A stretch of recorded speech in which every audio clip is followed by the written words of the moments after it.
welcome to Are You Kidding Me? Have you lost your mind? Today we are going to be trying to piece together all of the drama that happened this past week with Tumblr, because a lot has happened, and I'm kind of making this video just for my own peace of mind because this week was a whirlwind. Approximately 20 years ago, in internet time, the Tumblr app was deleted from the App Store. The website had had a problem with porn, and specifically porn bots, for a number of years. There were other complaints too, which we'll get to later. But Tumblr had, kind of been working on it, and then all of a sudden it was deleted from the App Store, and that was the breaking point. Now, you would think that in an event like this, i.e. facing the consequence of your inaction, you'd think that that would mean that Tumblr would really just double down, get through all this nonsense, and just really show us how much they were dedicated to fixing this. But that's not what happened. On December 3rd, Tumblr announced that starting December 17th, no depictions of porn, nudity, female presenting nipples, etc., would be allowed on the site. And like every other website with a problem they're too lazy to do anything about, Tumblr gave this task to an algorithm.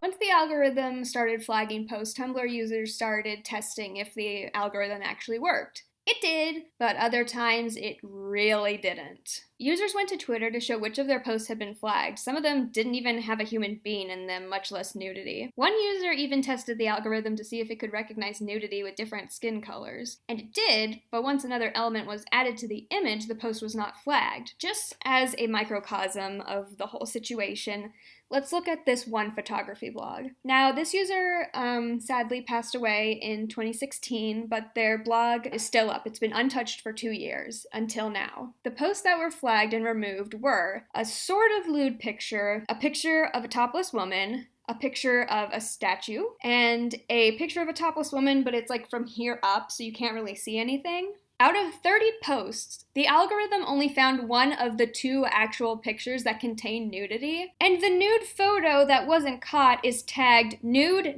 woman, and tits. Way to go, Tumblr.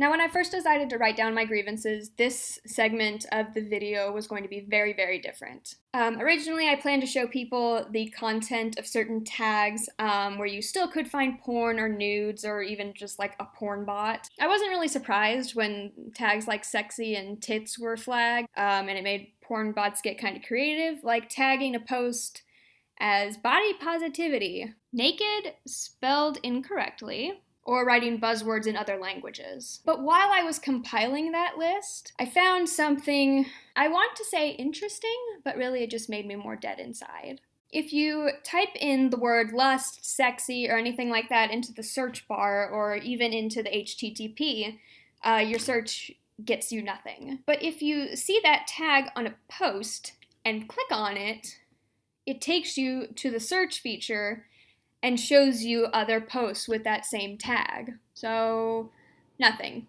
You did nothing. You deleted a couple of posts and added like one extra step to finding porn. The 2 biggest complaints about the website was that there was a large community of pedophiles and a large community of Nazis. So in this great Tumblr purge, the following tags were not touched at all. Nazi, Nazism, Hitler, Heil Hitler, 1488, you know what, you get the picture. It's just, just random dog whistles and like the 14 words. It's all still there. You can still very easily find a community of white supremacists on the site. Oh, but we gotta protect the children from the butts so we can get back on the App Store. And, I didn't even look into the pedophile situation because I would just fly into a rage and burn down my house. But honestly, even one pedophile trying to normalize their behavior on a website is too many pedophiles.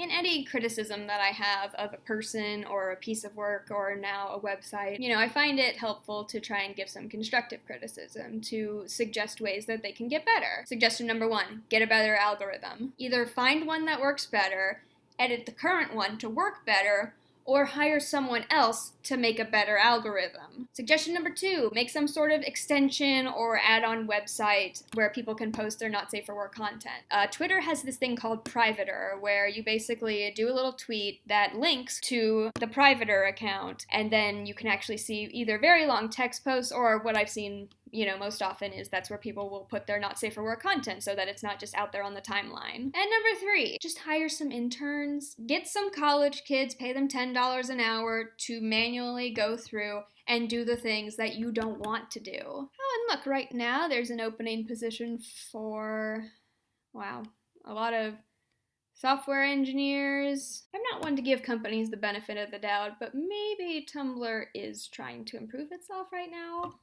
Fingers crossed. Twitter has over 3,000 employees, and they barely have it together. They've barely scratched the surface of their Nazi and bot problem. Tumblr has like 400 employees, handling 452 million blogs. That is insane. That's unreasonable, and I'm starting to realize why Tumblr never seems to get anything done. Like, just thinking about that is giving me weird flashbacks to a job I used to have, where the company was going under, and everyone was doing the work of like 4 people. 400. That's not a lot.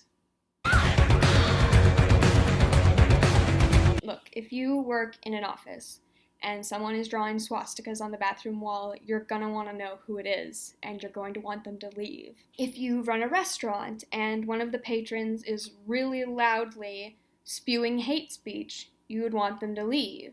Tumblr is actually a really great place to share art, and it's actually where I've met some of my closest friends.